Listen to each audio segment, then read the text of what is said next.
මේ විවාදය දැන් මේ මාසයකට ආසන්න කාලයක් මේ විවාදය තිබුණා.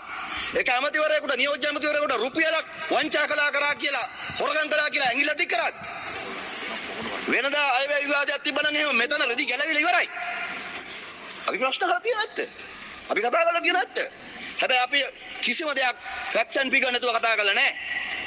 දත්ත තොරතුරු නැතුව කතා කරලා නැහැ සභාපතිතුමනි. මේවා අමු අවලාද ගහන්නේ මේ. දැන් මෙතන මේ ඇඟීම් කරන්න හදනවා. ඒගොල්ලෝගේ කාලේ බලපත්‍ර දුන්නා වගේම අපිත් එහෙම තමයි.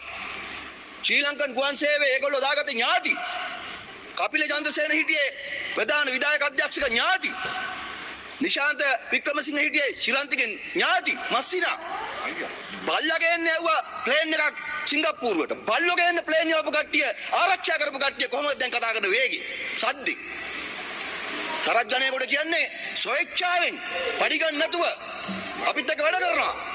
මේගොල්ලන්ට මේ තියෙන ඉරිසියාව මොකද්ද කියන්නන්නවද? මේ තියෙන කුහකකම මොකද්ද? මේගොල්ලෝ විකුණන් කරන්න හදාපු රාජ්‍ය ව්‍යාපාර රාජ්‍ය ආයතන අපි විකුණන්නේ නැති එක. දැන් මේගොල්ලෝ තියෙන ලොකුම ප්‍රශ්නේ ඒක.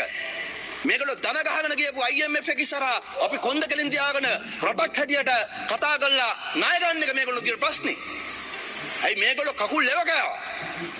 ඒගොල්ලෝ ඉල්ලන්න කලින් දුන්නා. දැන් ඒගොල්ලෝ අපිට කියනවා ඇයි ඕගොල්ලෝ එහෙම කරන්නේ නැත්තේ? ඕක තමයි ප්‍රශ්නේ.